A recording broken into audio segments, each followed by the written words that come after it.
Hey everybody, welcome back to another episode of FSI DFS Fantasy NASCAR Pick Shows. I'm your host, Megaruler31, and this is another speculation video. We've got the truck race at Martinsville coming up on Friday night at 7:30 p.m. Eastern Time. Practice is at 3:05 and qualifying is right after around 3:40, so it's going to be another scramble to figure out what happened there and get lineups and things in like that. So again, speculation video. So I took and I pulled all the data I could from similar tracks, things like that. Trouble is you got a lot of guys in this truck series that have never even raced in a truck before. So this is going to be a hard one. So we'll just talk through it and hopefully highlight some things. We actually nailed the last one when we did the Bristol speculation one, and actually some of the plays I had them colored in a different color. They actually were really decent plays when the regular lines came out. So good news is for Xfinity, we have practice and qualifying the day before, so we'll have the lineup for that video, and I will do that one tomorrow night, which will be Friday for Saturday, and then Saturday night for Sunday we'll have the Cup one. So we should be all hooked up with that.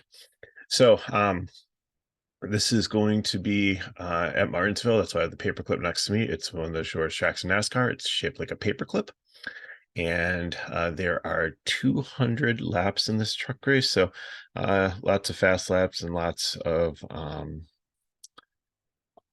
laps led. So you've got two Cup guys in here also. You have Kyle Busch and who was the other one? Ross Chastain.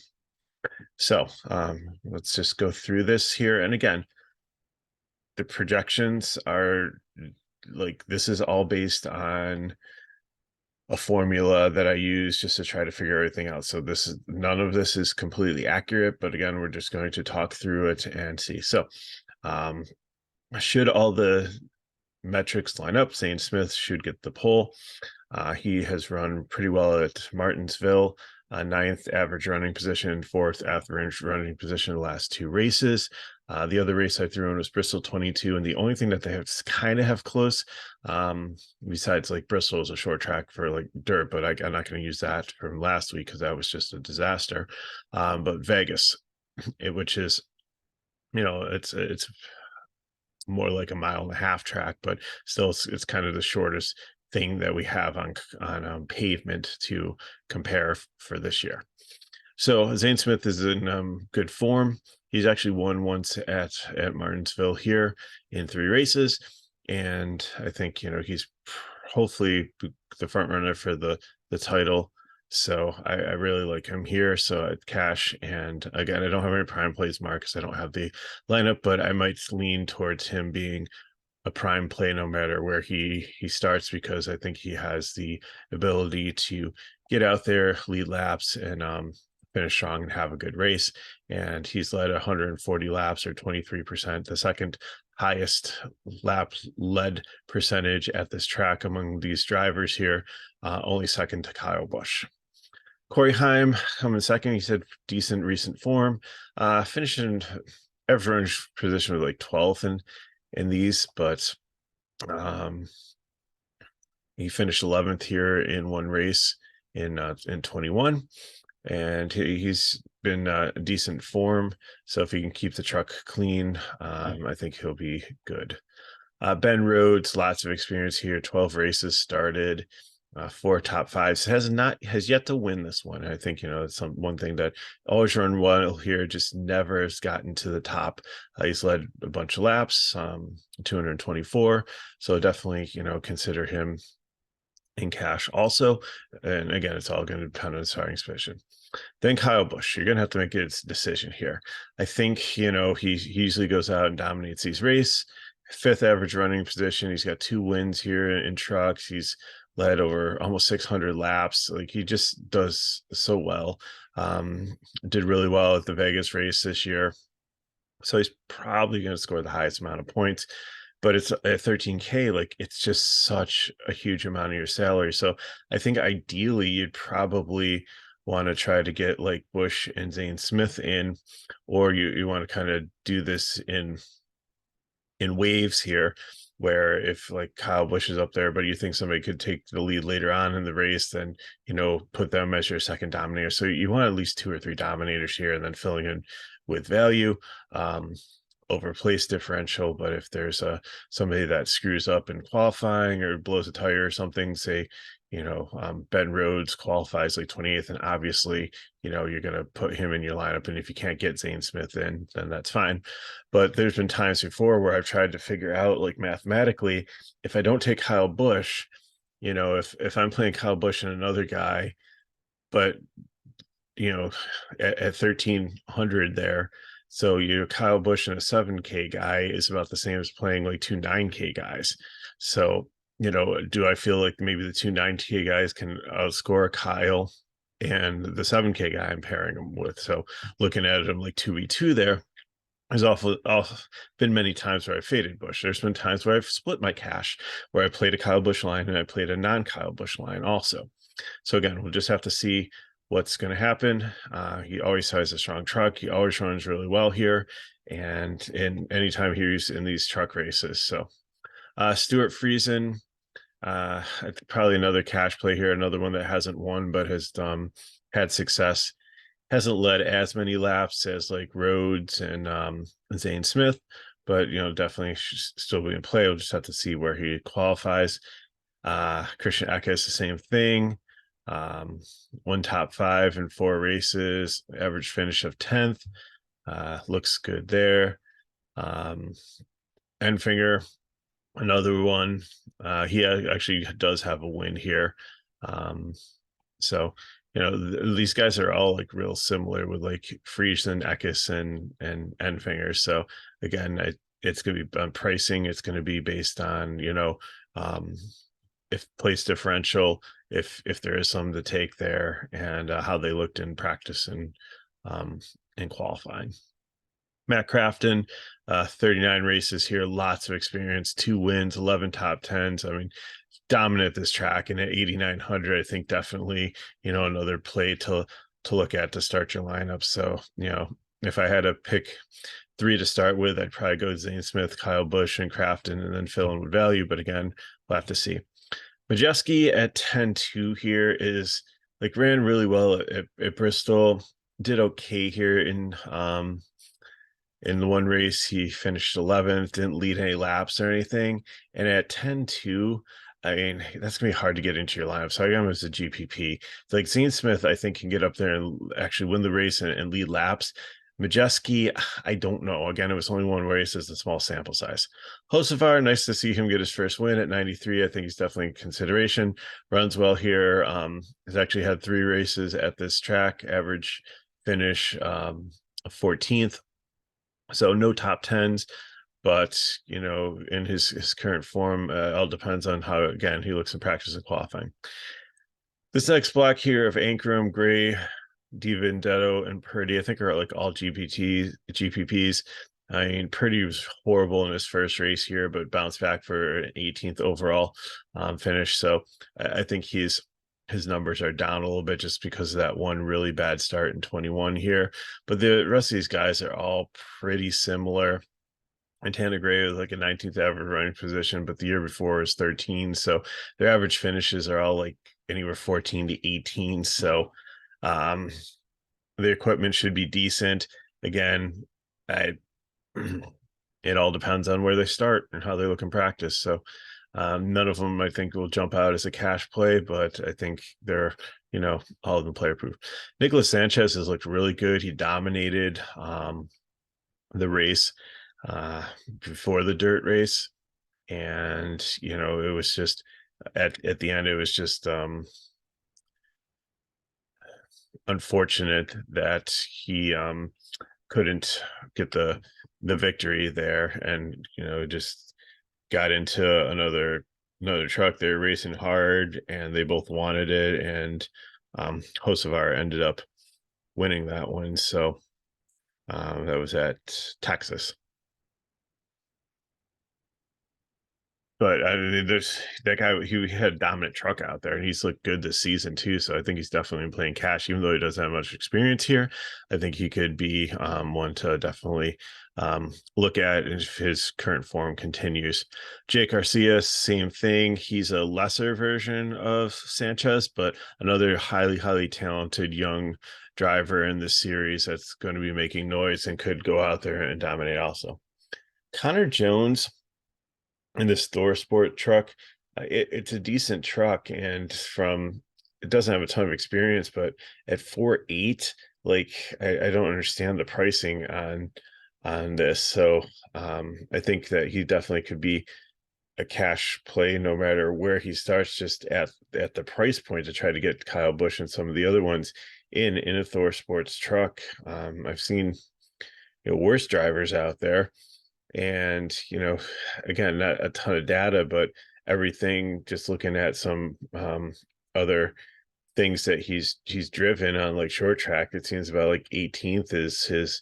So if he starts anywhere outside the top 20, I definitely think he's in play. I mean, if he starts in the top 10 or something high up like that, that could be a little bit scary and probably be a fade.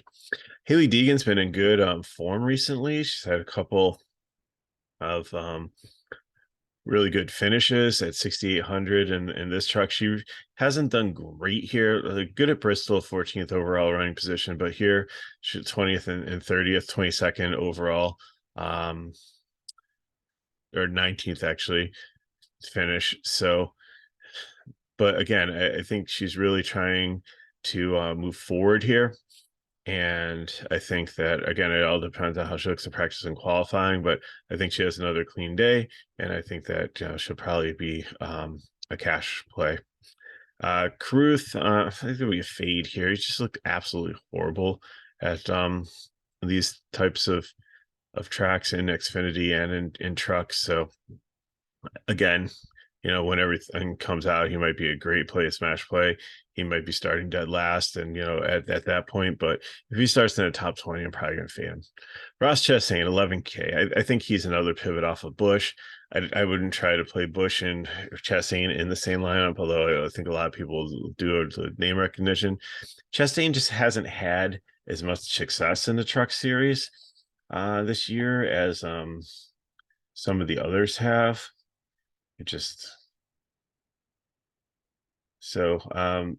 This year in 2 races, his average finishing position is 14.5. He does have one last year in 2 top 5s in 5 races, but his average finish was 13.2. Just at 11K, unless he has the pole, unless you think that he can go out there and get laps. And the only nice thing about this too is he's not racing for a title, so when the stage breaks and stuff, he can stay out there and get track position and do things like that, get on a different pit strategy. So that is definitely to his advantage, but I think it's a GPP play. I don't think he's going to be a cash play, unless for some reason, again, the truck breaks a water pump or something and they can't qualify and they start like dead last. Then definitely it'll be trying to figure out how to get he and like Kyle Busch and some of these other ones in. Taylor Gray, I think a GPP. I think he's definitely about a 17th place truck. So I think that, again, it depends where he starts. Brad Perez, I don't understand. Another 5,300 here, but like everything points to this being like a really good under the radar play, and we'll just have to see if that plays out when qualifying happens for real. But keep him in mind here at 5,300. He and Connor Jones, I think, are really solid value plays. No matter if they start like outside the top, like below the top 15, like if they're up there, then they'd probably be fades because they could definitely lose a lot of place differential and hurt you that way. But Colby Howard, GPP. Steven Malzoni, he raced. He had one race in the truck series last year. He was a DNF. He finished 22nd. So again, the AMN Racing, it's the old Austin Wayne Self truck program. So it's a decent quality equipment and everything. So Again, 5,600. Not super enthused, but keep your eye on him. I think there's worse drivers. Daniel Dye is struggling as a rookie here. 6,700 GPP, but probably won't be playing him unless he's in a smash spot for qualifies bad or something like that. William Salawich. Let's see what we have on here. So there's one start in ARCA. He's actually an up and coming driver. He's in the Joe Gibbs camp. So, Gibbs Racing has a lot with him. Tricon Garage is Toyota program. So, he's another one to kind of watch, and might be probably a 7K might be in no man's land with pricing. You're probably going to go like all the way up and then try to fit in as many 4 and 5K guys as you can. So 7K guy might be really sneaking to GPP, and this is a very talented young kid. He's definitely a notch below with experience and below Sanchez and Garcia, but I think he's like within probably the next wave. Chris Wright, man, Dean Thompson, Lawless Allen, Mason Massey, Timmy Hill. Again, it all depends on like where they start. They're all like probably 20th place drivers. So if they start below 20th, then they'd probably be in play more. If they start anywhere in the top 20 or above, then probably going to be a fade. Justin S. Carroll, he's driven well when he hasn't driven this truck that's owned by his family. This truck really hasn't performed well and done well. So I think he's probably going to be a fade. Spencer Boyd's a fade. Brett Holmes, GPP. It all depends on where he starts. Caden Honeycutt, same thing. But Caden Honeycutt is, unless he starts like way in the back or like last, I think I have a GPP, but I don't really think he's going to be in place. His average running position is usually the 30th. Memphis v. Real, young racer from Texas, no NASCAR experience, but he's a pro modified champ. So glory to God. Tim Veens is giving him a chance in this truck, which again, they're trying to bring some young talent in here, and he's very excited. There's a beautiful article on it, but some of these glory to God trucks have been absolutely slow and just not really good. And I'd be surprised if I'm assuming that one truck's not going to qualify, and it could quite possibly be him if it's not Josh Rayum, who's not really good in this truck either. So again, that's kind of the breakdown. Like I said, keep an eye on like Jones and Perez and William Walich. Those are some of the sleepers that I'm kind of keeping my eye on. Like I said, Deegan could be decent. Sanchez and Garcia are like kind of the young guns and no man's pricing there, but it's all going to come down to, do you play Kyle Busch or don't you play Kyle Busch? It all depends on where Ross Chastain qualifies to. But I think, I'll probably, when it's all said and done, split my cash again and have a Kyle Busch line and a non-Kyle Busch line with enough bullets that I think I can overcome it. And we'll sit back and see and watch. So not going to go super crazy on this race because, again, it's going to be such a tight turnaround. But at least with Xfinity and with Cup, we should have all the data and be able to have some more accurate information. So thanks for watching. Appreciate it. I'm MegaRuler31. You can always put questions in the chat below or hit me up at Twitter at MegaRuler31. And if you want more information on FSI DFS, you can get into our Discord and sign up on our website for the NASCAR package. It's like $5 for a whole week. I think it's $15 a month and like $75 for the season. So very, very inexpensive. And this is the time to like subscribe for like races like this, where, I try to get out as much information ahead of time, but I will have the actual information. I won't have time enough to make a video, but it will be in our Discord. So, you'll have the full updated sheet with all the plays of, my 3 prime plays, the cash plays, the fade plays, the GPP plays, the core for cash, a core for GPP. It's all in there. So it's a great weekend to sign up because you get 3 races here.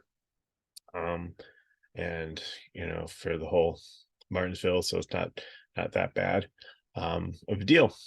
So appreciate you watching. If these videos help you, as always, please like them, subscribe to our channel. We've just been getting so between this and Major League Baseball and PGA and soccer, we've just been getting so much viewership and so many people joining our YouTube channel and subscribing. Just thank you, thank you, thank you, thank you, thank you. It just means a lot to us. It just means we're doing something right, and just energizes us to continue to go out there and make these videos for you and to try to help you. And if they do help, then like the video, subscribe to our channel, and share with your friends. Good luck in your contest, and I will see you next time for the Xfinity video. Take care.